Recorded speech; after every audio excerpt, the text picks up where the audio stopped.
just keep looking straight ahead, okay? Don't turn around. Don't peek. I'm going to uncover it, and I'm going to turn it on, but don't look. And what I'm going to do, I have to get something. I left something out in the hall. I have to go get something, so I'll be back in a minute. But I don't want you to look at the toy while I'm gone, okay? Just keep looking straight ahead. When I come back, we can play with the toy, but don't look at it till I come back, okay?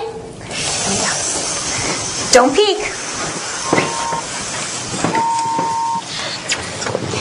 So, what do you think he's going to do? I think he'll lie. You think I think he'll look. He'll look? Yes. And then lie? Yes. Okay. Well, let's look and see.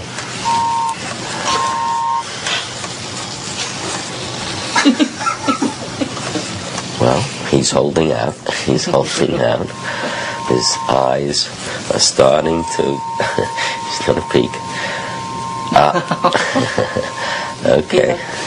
You know, I have to tell you that 3-year-old children, about 70% of them peek, and when they peek, almost all of them lie. Jared, did you peek? No? Good boy. You want to turn around and play with it now? All right, go ahead. You can turn around and play with it. Well, you were right. They peek, and then they lie about peeking. And they lie because they don't want to get into trouble. And if you think about it, it makes sense. It's not only that they didn't do something right, but they may get punished for it. And so it turns out that the smartest kids are not the ones who tell the truth, but in fact the ones who lie about it. Okay, don't peek. And it's true. At this age, the higher your IQ, the more likely you are to lie.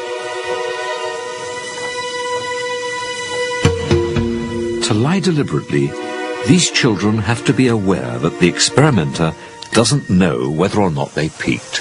Did you peek at it behind you? No? Okay. No? This awareness that other people can have different beliefs and thoughts from your own is not just useful for the occasional fib. It's a crucial stage. All children need to pass it before they are ready for the adult world. Scientists call it theory of mind, but it's not as difficult as it sounds. It's our human skill of working out what another person might be thinking. To do it, we need to realize that each of us has different wishes and intentions, likes and dislikes. My thoughts and desires are not necessarily the same as yours. We do it all the time without even being aware of it. Yet theory of mind is the very cornerstone of all our relationships with other people. But at 3 years old, these children are too young to have learnt it. Jack and Jill went up the hill. The triplets are just 4, and they have developed theory of mind. Take hide and seek. If you think about it, it's quite a sophisticated game. The boys know that their dad won't be able to see them if they hide themselves properly. Roar! Roar! Wait, where come the hiding guys? They realize that his view of the world can be different from their own. I see him. Oh, there's the James boy who's... Theory of mind is even more essential in making sense of stories. To follow what's going on in Snow White, the triplets need to grasp that different people will see the world differently. And soon Snow White heard someone knocking and went to the window without even stopping to think about what the dwarfs had said. Most children younger than 3 will assume that Snow White has the same knowledge that they do, that the apple is poisoned and Snow White shouldn't eat it. This makes a nonsense of the story. The triplets, though, know better.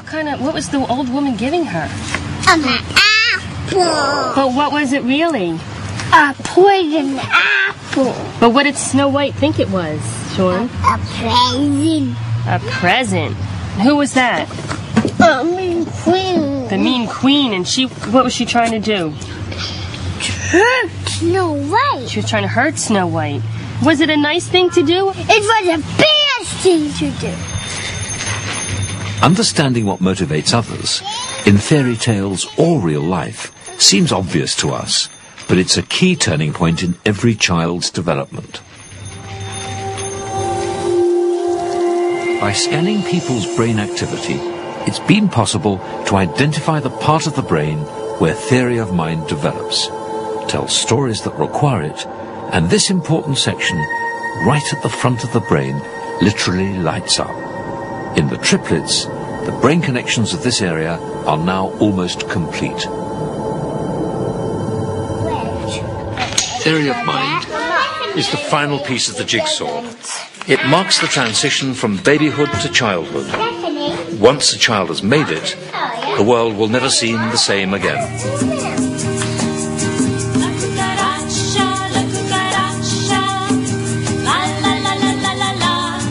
We will miss them when they go off to school, just because pretty much all of our time and energy goes into managing them. Oh, this is our favorite song again. Can you guys sing along to the song? You sort of have mixed feelings, like, boy, it'll be great to have some time. But then on the other hand, it'll be pretty scary to send them out into the world, you know, just to be so independent.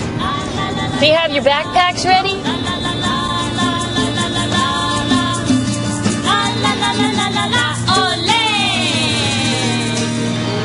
Okay, hold on. And you're next, big guy. Have a good day, okay? Okay. I want to see you climb those big steps. Yeah, okay. Hold on to the railing. Have a good day at school.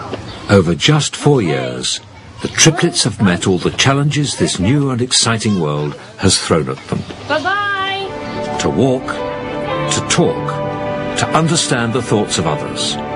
They are ready for the next stage of their lives.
What you are about to see is one of the miracles of nature.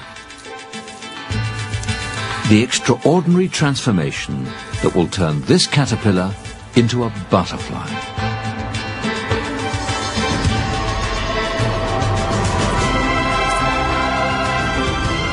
But we human beings go through a biological revolution that's just as dramatic. Over 4 agonizing years, our bodies and our minds are transformed. At the end of it, like the butterfly, we'll be sexually mature. This incredible change is called puberty.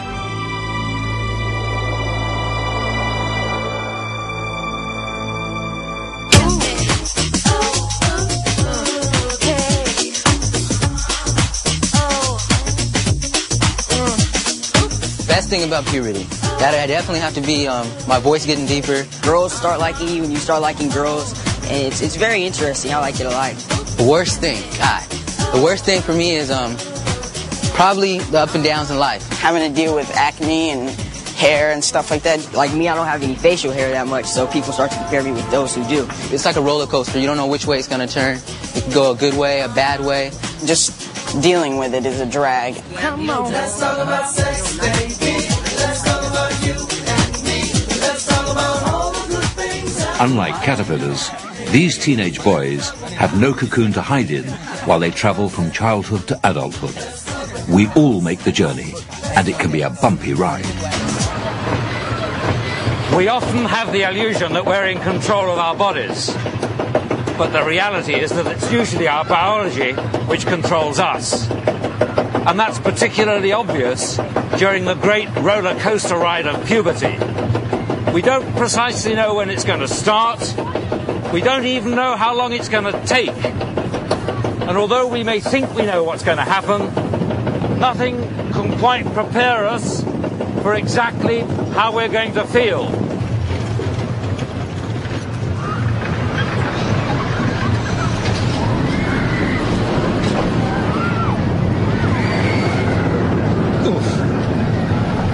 It feels exciting and dangerous, and you don't know where the next shock's coming from. And the worst thing is, just as you think you've mastered it, suddenly something else happens, and your body changes again.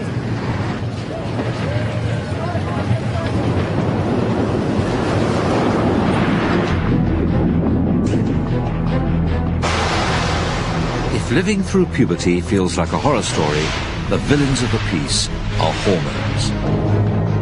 These tiny chemical messengers are beyond our control.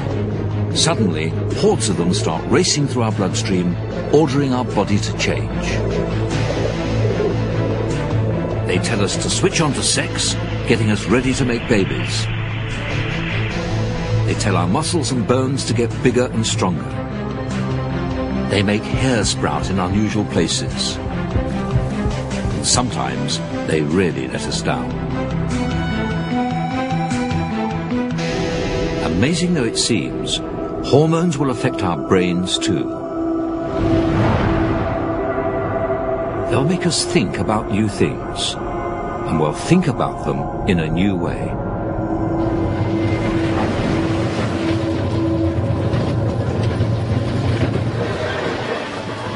The result for the emerging adult is confusion and defiance, but eventually there's physical, emotional, and sexual maturity. Okay, go ahead. This program tells the story of the human body's enormous changes during puberty. But it's also about what it feels like to experience puberty. All right now.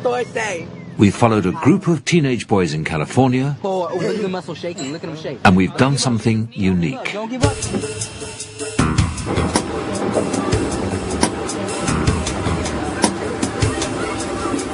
For a crucial 18 months of her life, we've watched and listened as a British girl goes through the ups and downs of adolescence.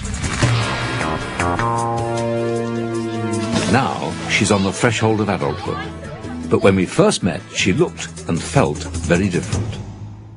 My name's Beatrice. I'm 12 years old. My birthday's in November. My parents are divorced, and I live with my mother and stepfather. My mum's a counsellor, and my stepfather is a solicitor. Sean, shut up. At 12 years old, Beatrice is a success. It's not just that she's bright and likeable, but in terms of biology, she's done everything a child should do. She's survived her most dangerous moment, her birth. From being a helpless baby, she's gained control. She's learnt to walk and to talk, and to cope with the complex social world around her. Thanks a lot. But she's all too aware of what her future has in store. When you're a teenager, apparently you go bolshy. You get your periods, you get pubic hair, you get taller, you get you get